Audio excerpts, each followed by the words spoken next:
Hi friends, പുതിയൊരു വീഡിയോയിലേക്ക് എല്ലാവർക്കും സ്വാഗതം. പ്രിയൻ പാർവതിയെയും കൂട്ടി ബൈക്കിൽ ഹോസ്റ്റലിലേക്ക് പോവുകയാണ്. കൈലാഷ് ബസ് സ്റ്റാൻഡിലേക്കും പോവുകയാണ് ലക്ഷ്മിയെയും ദേവികയെയും കൊണ്ടുവരാൻ. അപ്പോൾ അവരോടൊപ്പം നീതുവും അമ്പാടിയും ഉണ്ട്. പാർവതിയെ സർപ്രൈസ് കൊടുക്കാൻ വേണ്ടി പ്രിയനും കൈലാഷും കൂടി ഞാൻ ചെയ്ത പ്രകാരം പാർവതിയെയും കൊണ്ട് പ്രിയൻ ഹോസ്റ്റലിൽ എത്തുന്ന സമയത്ത് പാർവതി ആണെങ്കിലോ നല്ല പേടിയിലാണ്. ഇനിയിപ്പോൾ എന്നെ ഹോസ്റ്റലിൽ നിന്നും ഭൂമിക മേഡം പറഞ്ഞു വിടാനായിരിക്കുമോ എന്നോട് പെട്ടെന്ന് വരാൻ പറഞ്ഞിട്ടുണ്ടാവുക എന്നുള്ള ചിന്തയോട് കൂടി ടെൻഷനായിട്ടാണ് പാർവതി ഹോസ്റ്റലിലേക്ക് എത്തുന്നത്.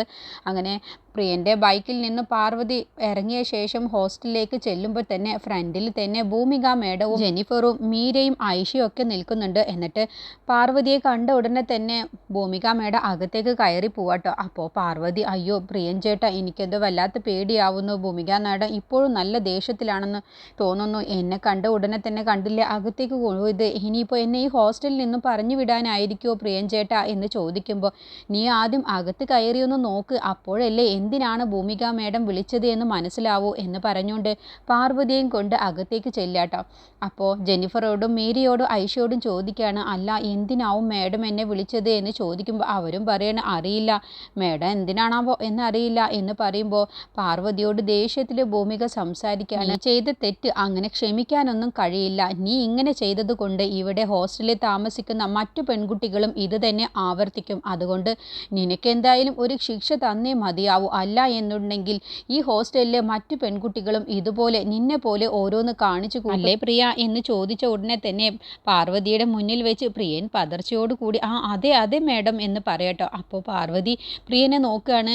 എന്താണ് പ്രിയൻ ചേട്ടനും ഭൂമിക മേഡത്തിനോടൊപ്പം നിൽക്കുന്നത് എന്നുള്ള ഭാവത്തിലിട്ടോ. അപ്പോൾ പാർവതി പറയാണ്, എന്താ പ്രിയൻ ചേട്ടാ, പ്രിയൻ ചേട്ടനും എന്നെ കുറ്റപ്പെടുത്തി സംസാരിക്കുകയാണോ എന്ന് ചോദിക്കുമ്പോൾ ഭൂമിക മേഡം പറയാണ്, പ്രിയ അവളോടൊന്നും മിണ്ടാതിരിക്കാൻ പറയുന്നുണ്ടോ എന്ന് ചോദിക്കുമ്പോൾ പ്രിയ ഒച്ച എടുത്തോണ്ട് പറയണേ, മിണ്ടാതിരിക്കാനല്ലേ പറഞ്ഞത് എന്ന് പറഞ്ഞ ഉടനെ പാർവതി അങ്ങ് ഞെട്ടിപ്പോവാണ്. പാർവതി കൊച്ചു കുട്ടികളെ പോലെ വായ പൊത്തി നിൽക്കുകയാണ് കേട്ടോ. എന്നിട്ട് ഭൂമിക മേഡത്തിന് ഒരു കോള് വരികയാണ്. അപ്പോൾ റെഡി ആയോ എന്ന് ചോദിക്കുമ്പോൾ റെഡിയായി എന്ന് പറയട്ടോ. അങ്ങനെ ഫോൺ വെച്ച ശേഷം പ്രിയ ഈ പാർവതിയുടെ കണ്ണുകൾ കെട്ട് എന്ന് പറയുമ്പോൾ പാർവതി എന്തിനാണ് മേഡം എന്ന് ചോദിക്കുമ്പോൾ ഭൂമിക ഒച്ച എടുത്തോണ്ട് പറയണേ, എന്താണെന്ന് പറഞ്ഞാലേ നീ കണ്ണ് കെട്ടു എന്ന് ചോദിച്ച ഉടനെ തന്നെ പാർവതി അങ്ങ് ഞെട്ടണം. അയ്യോ മേഡം അല്ല, എൻ്റെ കണ്ണ് കെട്ടിയേക്ക് പ്രിയൻ ചേട്ടാ. സമയം കൈലാഷ് ദേവികയെയും ലക്ഷ്മിയെയും കൂട്ടിക്കൊണ്ടുവരാൻ വേണ്ടി ബസ് സ്റ്റാൻഡിൽ എത്തുകയാണ്. നീതുവും അമ്പാടിയും ഉണ്ട്. അപ്പോൾ അവർ ബസ് സ്റ്റാൻഡിൽ എത്തിയ ശേഷം ഓട്ടോയിൽ വരാൻ നിൽക്കുകയാണ്. അങ്ങനെ ഓട്ടോക്കാരനാണെങ്കിൽ ഇവർ നാട്ടിൽ നിന്നും വരുന്നവരാണ്, ഇവരെ പറ്റിച്ച് കുറച്ച് കൂടുതൽ പൈസ പറയാമെന്ന് ഉദ്ദേശിച്ചുകൊണ്ട് പൈസ എത്രയാണ് വാടക എന്ന്, നിങ്ങളുടെ ഓട്ടോ ചാർജ് എത്രയെന്ന് ചോദിക്കുമ്പോൾ 1600 എന്ന് പറയുമ്പോൾ 1600 ഇതെന്താ നിങ്ങൾ ഈ പറയുന്നത്? ഞങ്ങൾ ഓട്ടോ വാങ്ങിക്കാനല്ല വിളിച്ചത്, ഞങ്ങൾക്ക് വാടകയ്ക്ക് പോകാൻ വേണ്ടിയിട്ടാണ്, ഞങ്ങളിങ്ങനെ ഹോസ്റ്റലിലേക്ക് പോകാൻ വേണ്ടിയിട്ടാണെന്ന് പറയുമ്പോൾ, നിങ്ങൾ ഇത്രയും പേരില്ലേ, പിന്നെ നിങ്ങളുടെ കയ്യിൽ ബാഗുമുണ്ട്, അപ്പോൾ പിന്നെ ഇത്രയൊക്കെ ചാർജ് വരും എന്ന് പറയുമ്പോൾ, എങ്കിൽ നിൻ്റെ ഓട്ടോയിൽ നീ തന്നെ പോയാൽ മതി എന്ന് നീതുവും അമ്പാടിയും പറയട്ടോ. അപ്പോൾ എന്നാൽ നിങ്ങളെ കൊണ്ടുവരാൻ ഇപ്പോൾ ഒരു ഓടി കാർ അങ്ങ് വരും എന്ന് പറയുമ്പോൾ, ഇതിലും ഭേദം ഞങ്ങൾ കാറിൽ തന്നെ പോയിക്കോളാം, അല്ലാതെ നിൻ്റെ ഈ ഓട്ടോയിൽ വേണ്ട എന്നും പറഞ്ഞുകൊണ്ട് അവർ 4 പേരും അവിടെ നിന്ന് അങ്ങ് പോരുന്ന സമയത്താണ് കൈലാഷ് കാറുമായിട്ട് വരുന്നത്. എന്നിട്ട് കൈലാഷ് അവരുടെ അടുത്തേക്ക് ചെല്ലുമ്പോൾ ഓട്ടോക്കാരൻ തന്നെ അതിശയിക്കാണ്, ഞാനിപ്പോൾ പറഞ്ഞു വായെടുത്തില്ല, അപ്പോഴത്തേക്കും കാറുമായി ആളെത്തിയല്ലോ എന്ന് മനസ്സിൽ ചിന്തിക്കാട്ടോ. അങ്ങനെ കൈലാഷ് അടുത്തേക്ക് ചെല്ലുമ്പോൾ പ്രിയനാണോ എന്ന് ചോദിക്കുകയാണ്. ജെന്നിഫർ വിളിച്ചിട്ടുണ്ടായിരുന്നു, പ്രിയനാണോ എന്ന് ചോദിക്കുമ്പോൾ, അല്ല ഞാൻ കൈലാഷ്, ഞാനാണ് പാർവതി ജോലി ചെയ്യുന്ന കമ്പനിയുടെ MD ആണെന്ന് പറയുമ്പോൾ, നീ ഇത് ചോദിക്കുകയാണ് MD എന്ന് വെച്ചാൽ എന്താ എന്ന് ചോദിക്കുമ്പോൾ, ഞാനാണ് ആ കമ്പനിയുടെ ഓണർ, നിങ്ങളെ കൂട്ടിക്കൊണ്ടുപോകാനാണ് വന്നത് എന്ന് പറയുമ്പോൾ അവർക്ക് ഇതങ്ങ് വിശ്വാസം വരുന്നില്ല കേട്ടോ. അങ്ങനെ നിങ്ങൾക്ക് എന്നെ ഓർമ്മയുണ്ടോ എന്ന് കൈലാഷ് അവരോട് ചോദിക്കുമ്പോൾ, ഇല്ല ഞങ്ങൾക്ക് ഒരു ഓർമ്മയും ഇല്ല, ഞങ്ങൾ ഇതുവരെയും നിങ്ങളെ കണ്ടിട്ടില്ലല്ലോ എന്ന് പറയുമ്പോൾ, എങ്കിൽ നിങ്ങളൊന്ന് ഓർത്ത് നോക്ക്, നിങ്ങൾ ക്രിക്കറ്റ് കളിച്ച സമയത്ത് നിങ്ങളും പാർവതിയും കൂടി ക്രിക്കറ്റ് കളിച്ച സമയത്ത് ആ ബോൾ എൻ്റെ കാറിലാണ് വന്ന് തട്ടിയത് എന്ന് പറയുമ്പോൾ അവർക്ക് അത് ഓർമ്മ വരിക കേട്ടോ. അയ്യോ സാറിൻ്റെ കാറായിരുന്നു, ഇക്കാര്യങ്ങളൊന്നും ദേവകി അമ്മയോട് പറയല്ലേ, നിങ്ങൾക്കും പാർവതിക്കും ദേവകി അമ്മയുടെ കയ്യിൽ നിന്ന് കണക്കിനും കിട്ടും സാറേ എന്ന് പറയുമ്പോൾ, ഇല്ല ഞാനായിട്ട് പറയാനൊന്നും പോകുന്നില്ല, നിങ്ങളെന്ന കാറിൽ കയറ് എന്ന് പറഞ്ഞുകൊണ്ട് അവരെയും കൂട്ടിയിട്ട് പോവുകയാണ്. അപ്പോൾ കാറിൽ അവർ പോകുന്ന സമയത്ത് ആ ഗ്രാമത്തിൽ നിന്നും നഗരത്തിലേക്ക് വന്നപ്പോൾ അവർക്ക് അവിടെയുള്ള കാഴ്ചകളൊക്കെ കാണുമ്പോൾ ആ കുട്ടികൾക്ക് ഒരുപാട് സന്തോഷമാവാണ്. അപ്പോൾ കൈലാഷിന് തന്നെ അതിശയം വരികയാണ്, ഇവരെത്രമാത്രം അധികം സന്തോഷത്തോടു കൂടിയാണ് ഇതൊക്കെ കണ്ട് ആസ്വദിക്കുന്നത് എന്നുള്ള ചിന്തയോട് കൂടിയിട്ടോ. അങ്ങനെ അവർ നേരെ ഹോസ്റ്റലിലേക്ക് എത്തുകയാണ്. അപ്പോഴത്തേക്കും പ്രിയൻ പാർവതിയുടെ കണ്ണൊക്കെ കെട്ടിയിട്ട് പുറത്തേക്ക് ഇറക്കിയിട്ടുണ്ടാവും. അപ്പോൾ പാർവതി മനസ്സിൽ ചിന്തിക്കുകയാണ്, ഇവരെന്തിനാവും എൻ്റെ കണ്ണൊക്കെ കെട്ടിയിട്ടുണ്ടാവുക എന്നൊക്കെ ചിന്തിക്കുകയാണ്.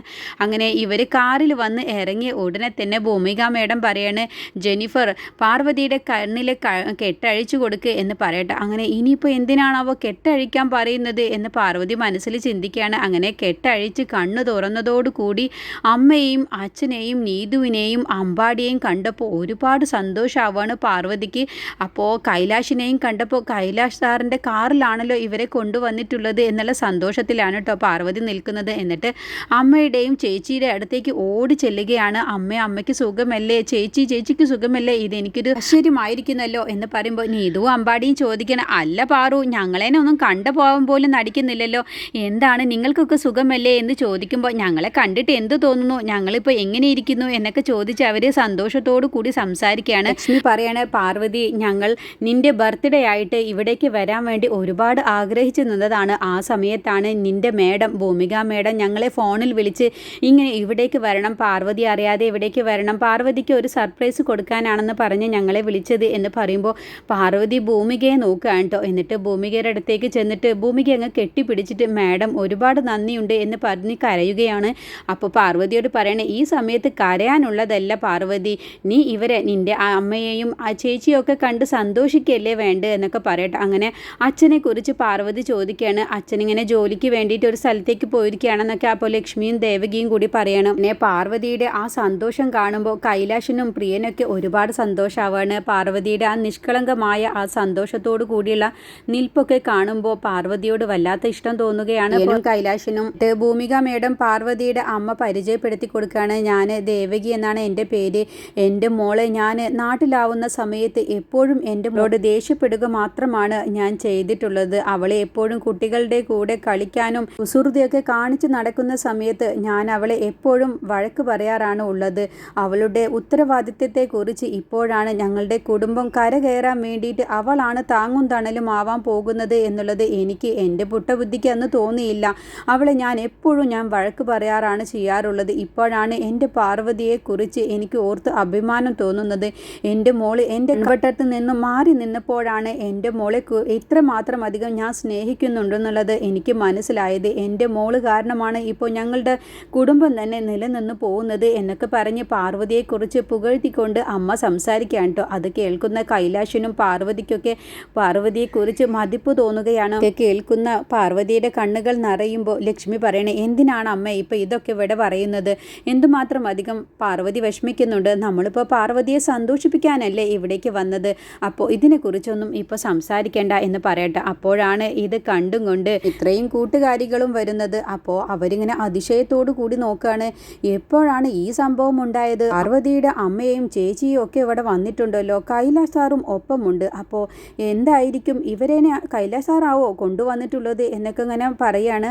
അപ്പോൾ മിത്രയാണെങ്കിലോ ഇതിപ്പോൾ എന്താവും ഇവിടെ നടന്നത് എന്നുള്ള ഭാവത്തിൽ ഇങ്ങനെ അതിശയത്തോടു കൂടിയിട്ടാണ് നോക്കുന്നത്. പാർവതിക്ക് സർപ്രൈസ് കൊടുക്കാൻ വേണ്ടി പാർവതിയുടെ പിറന്നാൾ ആഘോഷിക്കാനാണ് എല്ലാവരും വന്നിട്ടുള്ളത് എന്നുള്ളത് മിത്രയ്ക്ക് മനസ്സിലാവാതെയാണ് നിൽക്കുന്നത്.